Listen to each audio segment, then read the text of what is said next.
Hey everybody, this is Gerard Dawson, and I'm here with another quick clip from my conversation with Jessica Millstone, the queen of New York City EdTech, co-organizer of the New York City EdTech meetup, early stage tech investor, and many other things. In this clip, Jessica and I discuss her opinion on valuations for EdTech companies, and she answers the question, is there a bubble? And this was a listener submitted question. So if you like this clip, make sure to subscribe to the show, leave a rating and a review, and look out for the full episode, which will be coming up next week. All right, thanks for listening.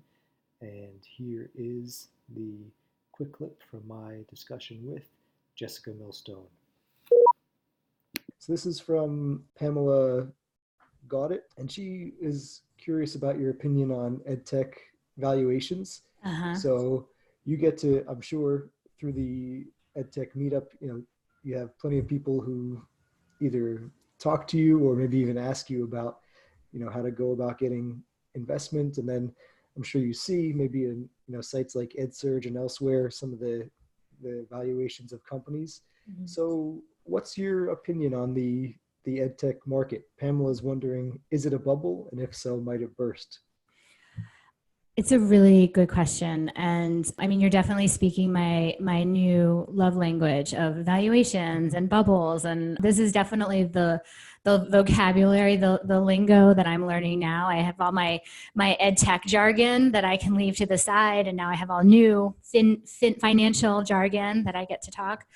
But I think essentially my rock bottom opinion is that education is a slow growth business. I mean, it's about people, it's about learning, it's about kids. These are not things that are like hockey stick growth graphs that you might throw into a PowerPoint when you're pitching to investors. So, I mean, that's my take on it. I always try to remember that when a group of people are talking about eyeballs on a piece of technology, I'm thinking these are 10-year-old children that we're talking about. They're not just eyeballs.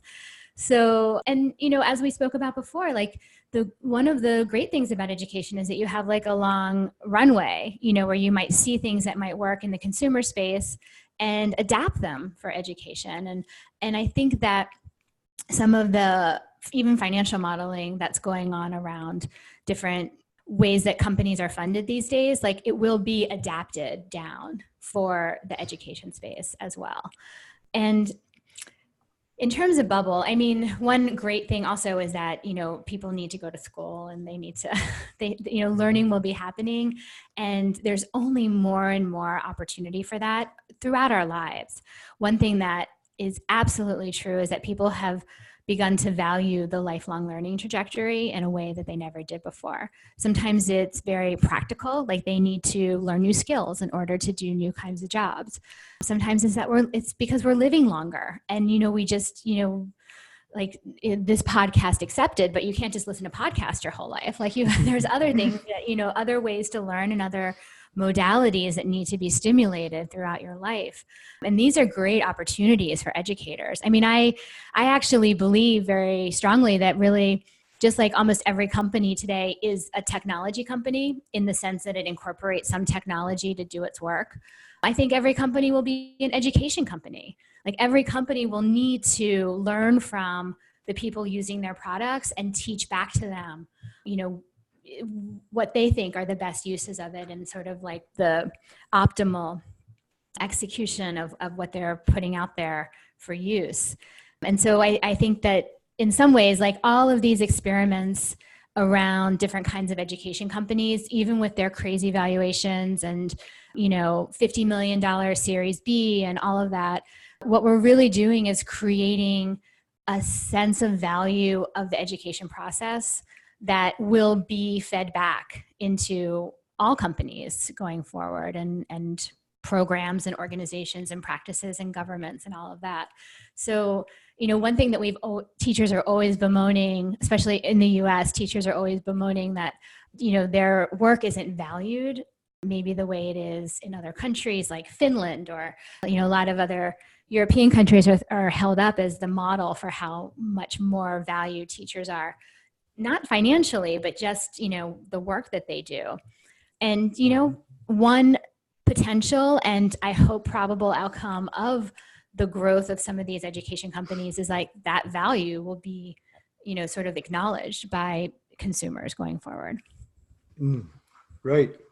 Yeah, that's a great point. It's perhaps a positive and productive perspective on this topic is that it is great to see focus and investment going towards education as opposed to another, Uber for pancakes or whatever the right app might be.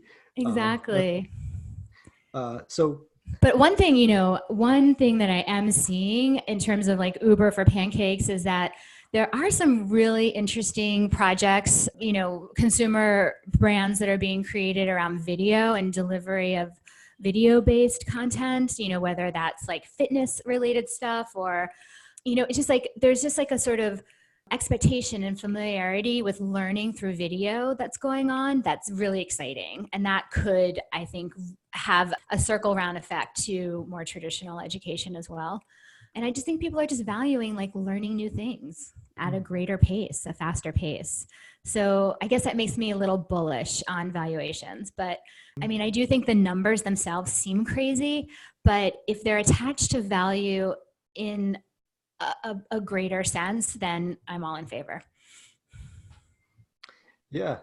Pamela, I think you got a very insightful and detailed answer. I agree. And if we think about the way the speed at which technology has been adopted in schools, and then, for example, something I like to point to is just the proliferation of devices, where now I'm sure there's some numbers that could challenge this, but devices are really not as much of the issue as much as, properly using them and making sure education is equitable in other areas as opposed to just getting access to the devices. Yeah. But so anyway, you have time for maybe two kind of rapid fire questions here from some other. I will also try to be fast then on my answers. I know I've been sort of speaking quite a bit. Oh no, that's fine. Like my judgment of classes that I teach, I'd much rather have the talkative class than the silent class. There's I know. Listen to other people's voices instead of your own.